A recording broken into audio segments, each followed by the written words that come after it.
महाराष्ट्र क्रांती news, आवाज सर्वसामान्यांचा। Surgana गडके ST बसमधून प्रवास, बसमध्येच धरावी लागली छत्री। धक्कादायक बातमी सुरगाणा तालुक्यातून। नाशिक करंजूल मार्गावर धावणाऱ्या एसटी बसची दयनीय अवस्था पुन्हा एकदा समोर आली आहे। पावसाळ्यात बसच्या छतामधून मोठ्या प्रमाणात पाणी गळत असल्याने प्रवाशांना चक्क बसमध्ये छत्री धरून प्रवास करावा लागत आहे।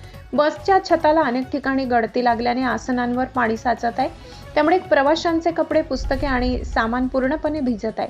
काही प्रवाशांनी पावसापासून बचाव करण्यासाठी बसमध्ये छत्री उघडून प्रवास केल्याचे धक्कादायक चित्र समोर आले आहे। या बसमधून दररोज शेकडो विद्यार्थी, शेतकरी, महिला, कामगार आणि ज्येष्ठ नागरिक नाशिक व परिसरातील गावांकडे प्रवास करतात। मात्र सुरक्षित प्रवासाऐवजी त्यांना जीव मुठीत धरून प्रवास करावा लागत आहे। बसमध्ये प्रचंड गर्दी असल्याने अनेक प्रवाशांना उभे राहूनच प्रवास करावा लागत आहे। आदिवासी भागात सातत्याने जुन्या आणि जीर्ण बसेस पाठवल्या जात असल्याची तक्रार नागरिकांकडून केली जात आहे। अनेकदा या बसेस रस्त्यातच बंद पडतात, वेळेवर पोहोचत नाही आणि प्रवाशांचा वेळ तसेच पैसा वाया जातो।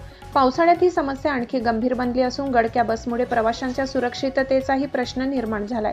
विकासाच्या मोठमोठ्या घोषणा देत असताना दुर्गम आदिवासी भागातील नागरिकांना आजही मूलभूत वाहतूक सुविधांसाठी संघर्ष करावा लागत आहे। त्यामुळे नाशिक करंजूलसह सुरगाणा तालुक्यातील सर्व मार्गांवर नवीन किंवा सुस्थितीतील बसेस उपलब्ध करून देण्यात याव्यात, तसेच गडके आणि जीर्ण बसेसची तातडीने दुरुस्ती करण्यात यावी अशी मागणी प्रवाशांकडून होत आहे। या गंभीर प्रश्नाकडे एसटी महामंडळ आणि प्रशासनाने तातडीने लक्ष दिले पाहिजे। महाराष्ट्र क्रांती न्यूजसाठी प्रतिनिधी सतीश गाढवे, शिंदेदिगर, सुरगाणा। अशाच नवनवीन बातम्या पाहण्यासाठी आमच्या महाराष्ट्र क्रांती न्यूज या YouTube चॅनलला लाईक करा, सबस्क्राईब करा आणि बेल आयकॉनला प्रेस करा।